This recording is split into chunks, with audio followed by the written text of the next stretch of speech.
Hey guys, in this video, I'm going to be reviewing The Flash, Season 8, Episode 14, titled Funeral for a Friend. If you enjoyed the video, hit the like button down below, subscribe for new, notifications on.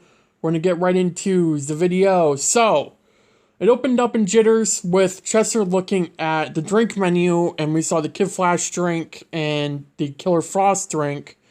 And obviously this is, but this episode is entirely about Frost with her death and all that. At 8:13, so we're dealing with Team Flash mourning her pretty much. Then it goes to Allegra at Central City, or Central Citizen Media, whatever it is, and Allegra's remembering Frost a little bit, like, just kind of zoned out. Iris is out in the city, just standing in the middle of nowhere, pretty much, on the sidewalk with people walking by her, thinking about Frost. Barry's at Star Labs, remembering when Frost died. He's looking at the bed that she died in the med lab. And basically everyone's mourning Frost. And then a crime happens, and Barry goes, and a person with a super suit made a car flip, and it was a cop car, and it was about to land on two cops, and then Barry rushes in and saves them. Allegra and Cecile show up by Nash's, teleport smoke bomb thing, whatever the hell it is. That's been shown past several seasons, even on Arrow, which I guess is different, but you know what I mean, it's the same thing. They showed up using that. Chester was too distracted by Frost's death. The suit apparently powers up by emotions, which we have our fair share of that. The guy did, because we don't know his name, so if I say the guy, I'm talking about the guy in the suit. The guy in the suit did a strength stomp, slammed his foot on the ground. The ground started cracking and the building started falling. Or at least the structures of the building were collapsing, so Barry needed to go and save the people and save the building. So Barry goes, and Chester said that if Allegra shot the guy with the UV blast, it would negate him, it would stop him. And then he mentioned Frost, and that Frost should do this, and he didn't even realize, and it dawned on him, and threw Allegra off guard, and then Cecile felt all the panic from the building, and she couldn't use her powers, so she's useless, as always. I think that was the most, annoying part of this episode, was Cecile being useless again, because she felt too many feelings, so she couldn't use her powers. Then the guy in the suit goes invisible, it has a cloaking thing on it, and they lost him. And the team is finding nothing on the guy. They can't track him. The satellites don't work because the tech he's using prevents that. So they can't find him. Next time they'll find him is when he attacks again. And so Barry's the only one to go out in the field again after Frost's death, because obviously this didn't go well. And then Barry mentions they could have stopped this guy easily, but they were too distracted by Frost's death. Thank you, writers. Thank you. Because thank you for giving us that reason and not some bullcrap reason like, oh, he wasn't fast enough or, whatever. No, he was fast enough. But the thing was that everyone was distracted here and Barry had to save an entire building. So it made sense why he got away. And I'm glad they didn't make some bullcrap reason why he got away. Because obviously Barry can stop this guy in under a millisecond, but it was a whole thing where, how are they going to explain it? And they explained it pretty damn well. So Barry gets all the team together in the lounge except for Caitlin, and then we learn that Kramer put out a bolo for the guy in the suit, and so Joe suggests that everyone takes a break, but Barry doesn't want to in case someone shows up, and he mentions what if Despero, or I think he said Bloodwork, showed up. I think he said Bloodwork, which is interesting that he mentioned Bloodwork. Which could just be him naming off a couple villains, but which I don't mind. I mean, they were two dangerous villains. I mean, if they showed up, Barry would need to be here for it. So that was an interesting take that they took on it. Then Caitlin shows up during the meeting, and also there's tension there because she wasn't invited. And Caitlin's mom is handling the arrangements for the funeral. And then Kate said she doesn't want to go to Frost's funeral. And then Kate left the room, and Joe mentions that they need to grieve now before people get hurt, which is true, because obviously what just happened, I mean, thank God Barry was on guard, he knew what he was doing, otherwise, if he was Cecile and Allegra and Chester thrown off, I mean, it would have been a whole nother thing. I mean, that building would have come down, all those people would have died. So, we need the team to grieve now, get past Frost's death in the way, and focus on saving the city, and not really worrying about Frost's death. Like, they need to be focused now in case something happens, which is what all of them are trying to point out. Joe promised Frost that he would express his feelings through art like she did, so he's been working on that. Then we're focusing on Iris. Now, the second I saw this, I was like, okay, this is Superman and Lois, like, they took it from that, but they didn't take it from anything. I think The Flash finished this episode filming, like, long before Superman and Lois filmed it, so, they obviously did this before Superman and Lois, but they're focusing on members of Team Flash to see how we're dealing with grief, and the first one up was Iris, and she's with Cecile saying to honor Frost that she's going to work meta cases to help. Cecile is, which is probably the only useful thing she can do on the show. Iris wants to write a story but can't do it because it'll mean exposing herself that she's on Team Flash, which I guess no one in the city does know that she's on Team Flash. I guess. I don't know. I would have assumed, I guess if they did, all the villains know, right? But no one in the city knows, so I guess that's going to be a thing later. Iris wants to write a story, I already said that. Iris gets someone else to write a story about Frost, and Cecile is concerned because it's like, this person doesn't know Frost, and, why would she do that? And then it goes to Iris with the case mom, Carla. I'm pretty sure her name's Carla. And I don't remember.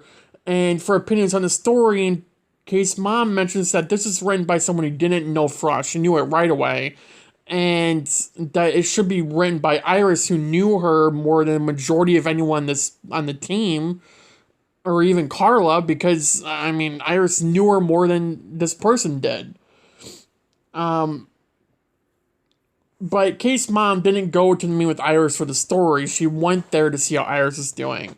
Which I'm glad they had that relationship with Case Mom and Team Flash. Like, she checking up on all of them. At least it's Iris, but, whenever they reach out, she's there. Case Mom asks for Frost's drink and mentions it shouldn't be Killer Frost, which is important in a little bit. Iris ended up doing the Central City podcast that she did in Armageddon that we haven't seen since Armageddon. So thank you again, writers, for bringing that back. Discussing Frost, Iris had two people from Bloodworks attack when Bloodwork took over the city and was corrupting everyone. And those two people were saying that Frost saved them. A person who was on the prosecuting Frost during that trial in season 6 or season 7, 6, 7, whatever season. I don't remember. I'm pretty sure it's season 7. I don't remember. If it wasn't season 6, it was in the back half of season 6, which is probably why I don't remember it, because the back half of season 6 and season 7 were pretty damn garbage, so I don't remember it. But nonetheless, whenever that was, a trial for Frost, this person was on the prosecution trying to get Frost in prison, and she realized during the trial that she was on the wrong side, and now she's a defense attorney defending metas. And it was because of Frost. Frost apparently helped the person who was breaking the law, but didn't put them in jail, and now he has a full-on life, and that's all because of Frost. So it's just really good stories about Frost, which is what they want to do. And the guy at Junior's is listening to the podcast and erased the name Killer, and now the drink is just Frost, to honor Frost. Now it goes to Chester and Allegra dealing with Frost's death. Chester mentions the eternal flame from Oliver when he rebirthed the universe, which I knew from Crisis. And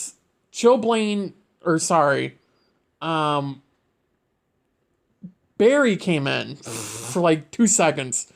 And it was the funniest thing ever, because he came in and a bunch of water just splashed off of him. No idea what he was doing. I had assumed it was for Frost. I think we find out a little bit later, the full-on thing. But we didn't actually find out what he was legit doing with, I'm assuming it was pontooning or whatever. But there was a funny scene there. And then Allegra finds out that Chillame, we're sticking with that, is at the bar and is causing chaos where he met Frost and he's getting drunk. So Tristan and Allegra go there and Chillame has frozen the bar, like random things throughout the bar, he froze them. And he is making all the customers leave, and then Allegra calls him Chill Booze. So for the next couple minutes, until Chillame is no longer drunk, we will be naming him Chill Booze. So remember that. When I say blues, alright, I'm just gonna, never mind. Chester and Allegra put Chill Booze to sleep in the Cortex, and then Chester and Allegra had an idea to put Frost's OG jacket, the OG one that we haven't seen since season 4, 5, up in the memorial where they put Jesse's suit up, where they put the Firestorm Matrix at, and a couple other things. I didn't really notice anything else besides those 3 things. I need to rewatch it. I could probably notice more, but they did put Frost's OG jacket up to honor Frost. Now it goes to Barry, and I'm assuming in the Antarctic or, frozen tundra or whatever. And he's on top of a mountain making a small snowman, and he's doing Frost's bucket list. And by the way, I'm assuming they weren't actually on a mountain, but the CGI, if that is all CGI, which why wouldn't it be? It looked amazing. I mean, just the mountain view when the camera zoomed out with Barry on the mountain, it looked freaking amazing. I don't care what you say about the CGI, it did look amazing. I'm assuming that whole mountain was CGI, because there's no way they actually got that mountain and just managed to get a whole film crew out there for Grant to sit on top of a mountain putting a snowman together. I mean, no, I don't see that, with it being freezing cold in that area more than likely. I mean, no, it was 100% CGI. So, thank you, production department, for making that happen. Then Barry went back to the speed lab and made a ice sculpture snowflake, which Frost wanted to do, that she never did. Bear brings a piece of Frost's art to a museum to show it off, and then Barry's in the Cortex looking for the guy in the suit that got away. And Chillame, he's no longer drunk, wakes up, so no longer Chill Booze, sadly, depressingly. And he's heavily hungover, obviously. And Barry's wondering how to honor Frost. Chillame mentions her mission was to help Kate and protect the people. And Barry knows how to honor her memory, but it feels impossible. And Chillame says that wasn't possible for the Flash. It was a really good line. Probably the only good line he's had on the show. No, but really though, I did feel bad for Chillame this episode. I wasn't really expecting to, because we haven't really done anything about him. Yeah, he cared about Frost, whatever, we should feel bad, but no one really did after she died. But I really did feel bad for Chillame this episode, with him going through everything related to Frost's death. So I'm glad they did that, because, I do feel bad for him. But that doesn't mean I'm going to stop calling him Chillame anytime soon. Thank you, Damien Dark and 805 for calling him that. Is sticking. And I am never getting rid of it. And I'm always going to remember it. So, if you're sick of me calling him Chillame, sorry, not sorry. So, now it goes to Caitlin. And it goes to Caitlin after she said she's not going to the funeral. And she goes back to her apartment. And Caitlin takes down Frost's art. She puts stuff related to Frost in a box and puts it in the closet. So she doesn't really want to think about Frost that much, or be remembered of her anyway. And now it's the day of the funeral. A few days have gone by. We saw the time change around Caitlin when she was sitting on the couch, or the blanket, or was it a blanket? It looked like a blanket. There, a piece of clothing that Frost had. And Bear goes to Kate's apartment to apologize, and Caitlin says that she's not Barry's mission, and that Barry should leave. She's obviously pissed off. She's grieving. She's, in a mood. Which why wouldn't you be, I guess. But Caitlin remembers the promise she made Frost that Caitlin wouldn't push away Team Flash. And Barry and Kate have a really good conversation. Then they go to the funeral with Frost in the casket. Kramer's there, which is kind of surprising, but not really, though. Because she cares about Barry and Team Flash, obviously, so, And then Caitlin shows up to the speech to honor Frost. She mentions Frost once swimming with sharks and then picked a fight with the shark. Now, I would pay a lot of money to see that. So if, Flash writers, if you wanted to do a 1 hour special on HBO Max, or even like a 30-minute thing on HBO Max or on Netflix with Frost swimming with sharks and then fighting a shark, like an animal shark, I would legit pay a lot of money to see that. I would legitimately pay for HBO Max to watch that. So, if you want to do that, I'd be down. I would legit pay money a lot to see that. I want to see Frost fight a freaking shark. I mean, she mentions that we don't get anything for it. Like, we should get something for that. Jesus. Frost fighting a shark, picking a fight with a shark after swimming with them. Like, that's something that should have been on the show, years ago. If I would have saved it then. Season 5 or 6 would have been a funny scene. I mean, it would have been good. Or this season, it would have been great. But they didn't. For whatever reason. It would have been great to see. But anyways, the team end up going to the basket to pay their respects. And then it goes to all the Team Flash in Joe's house. Joe ended up using bleach to get a stain out of the curtains because Frost took all the cleaning supplies from Joe's. And I guess Frost went around the city with it and ended up losing a bunch of stuff with it. And it was just all over the city.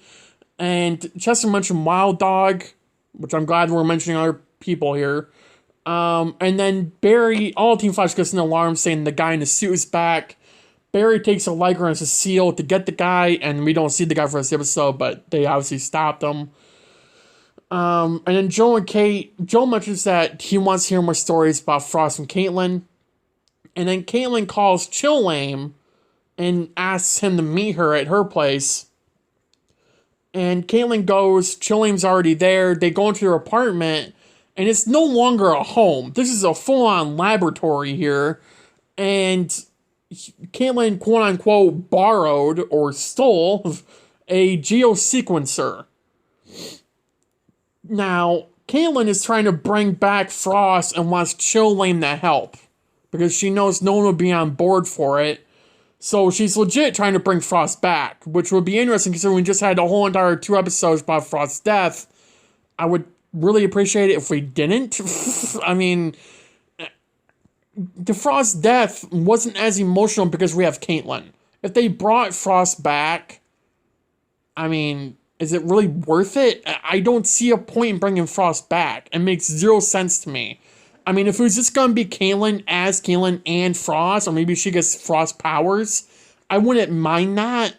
But as long as we don't get 2 people with the same identity, one with powers, one without. If we're going to bring a version of Frost back, do what you did in season 4 and 5 and 6, I think it was, where we had one person who could change from to Caitlin Frost or do something different. Just do not bring Frost fully back. I don't see a point in that, especially after this episode. It makes no sense to me. But nonetheless, CCM made a story about Flash up and the guy in the suit, so they did stop him. The girl that threatened Allegra, saying that she'll get fired and that Iris will, whatever, did the story and is saying Allegra did a horrible job running the company, and then Iris's time sickness kicked in after the girl left, and the girl turned around and Iris was just gone because of time sickness, and the episode ended there. Now, I think this girl's going to be the end of Team Flash. She's just going to reveal something or find out something. But nonetheless, this is a very good episode. 8:15 looks really even better than this episode. So, yeah, this is 8:15 is the interlude part 3, the first of 3 episodes, so interlude part 3, with 8:15, 16, and 17 being different storyline episodes, or each episode containing a new storyline, different things, and all that. 8:14 was kind of just a wrap-up of the Deathstorm graphic novel. It was just a funeral scene and all that, which is what this episode was mentioned to. So, yeah. Nonetheless, it was a very good episode. I really enjoyed it. Let me know in the comments down below your opinions about the episode. Thank you for watching. Have a good day. Have a good night. Stay safe. And I'll see you guys in my next video. Bye, guys.